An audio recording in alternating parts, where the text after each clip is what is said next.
Subscribe now.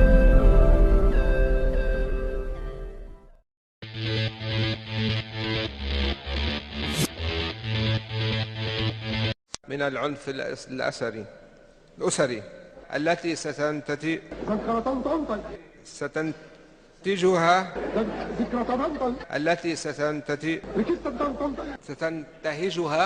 هما اتنين بالقلب الدماغ. والسير بتنفيذ مشروعي إليسار ولينور الإنمائيين بعد تيويمهما.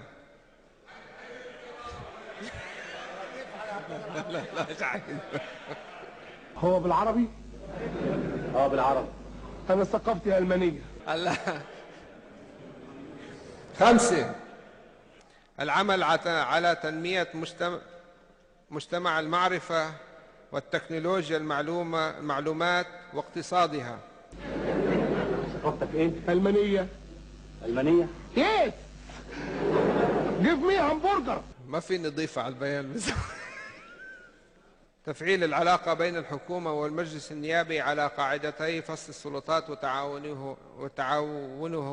ده ألماني؟ وتعاونهم معه. فهمته. برافو. تعرف كده أحسن؟ طبعا أحسن. دولة الرئيس بتحب حد يكمل عنك هلا؟ تعالى يا عاطف اقرا لاخوك الكبير الجواب يا عاطف. دولة الرئيس. حتى سلطان الجواب اقراه ولا حد غيري يقراه؟ السادة النواب الإلكترونية. خلصت المي. مع معاناة الشعب الفلسطيني وقناعة والاستفادة من تعاطف العالم مع معاناة الشعب الفلسطيني وقناعته المسلمين. بتقول ايه يا ابني انت؟ القضية الفلسطينية هي قضيتنا جميعا اللي يهدد بتدمير حاضر هذه المنطقة.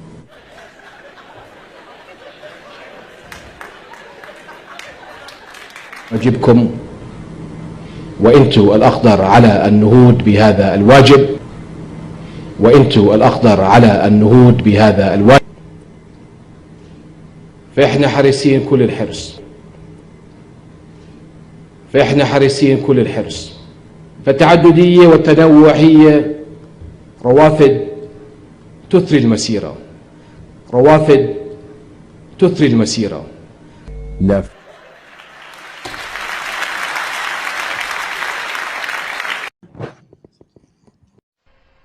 شالوم.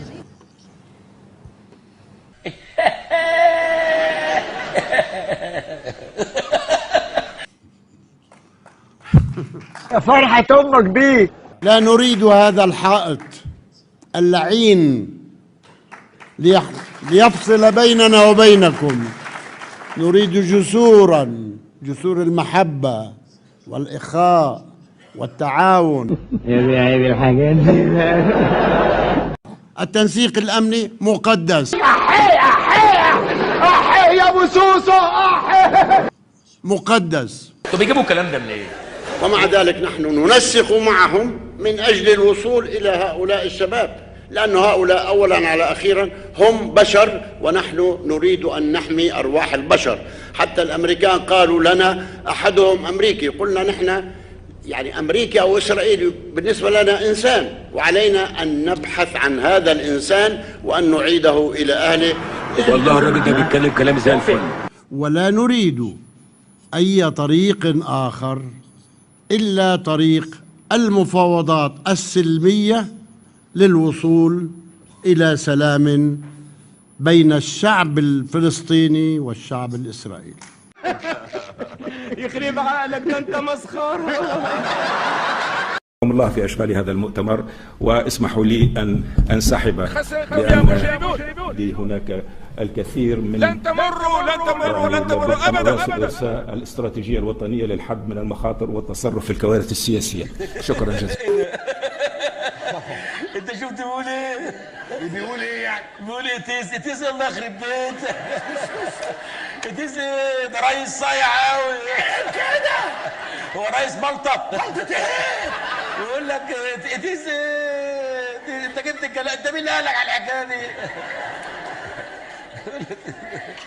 لا حول. استحضر هنا قول جدي رسول الله صلى الله عليه وسلم: اللهم كثر حسادنا، لأن كثرة الحساد تعني كثرة المنتزهات والخيرات. أما من لا يملك شيئا فليس له ما يحسد عليه. Voy a la playa, había subido la marea.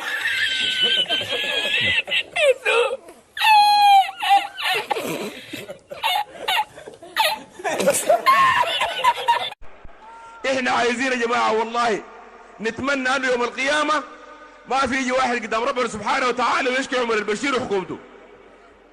عايزين ناس يقولوا والله الناس اللي ما قصروا ادونا حقنا وكل شيء تمام نحن معكم برضه تمام. سير يا بشير. والشكر لكم.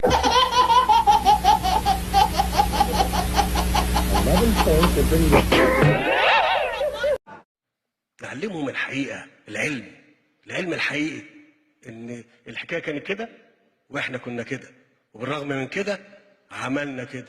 ايوه كده يا وديع، اخيرا فهمت يا وديع. ان فضلنا ساكتين هنضيع.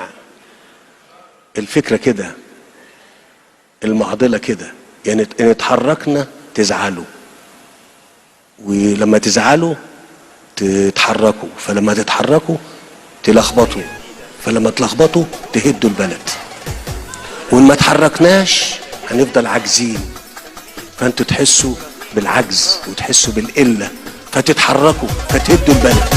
لا كده نافع ولا كده نافع. لا يا عم الحاج، احنا ناقصين لبخة في الكلام، ناقصين لبخة، ده عايز يتعامل. القاهرة خدمة المصالح من لدينا البري بين الفقرتين الآسيوية والأفريقية إننا فخورون بما حققناه من إنجازات على كافة الأصعدة، وفرضنا المساعد بأمين وهي التضامني تشتغل لمصر لعصر عربي مجيد. يا زبالة يا سافل يا واطي يا بايظ، بابا انت بايظ ومثال سيء للناس اللي شغاله. أوجه الشكر، كل الشكر لسمو الشيخة موزة التي بذلت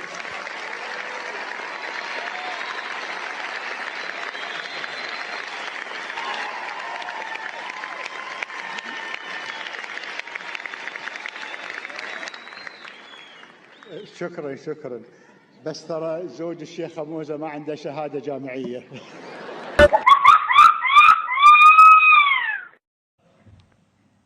أن سوريا الخاضعة والتابعة أو الخانعة لا يمكن أن تستمر، سوف تتحلل وتتفتت وتذوب.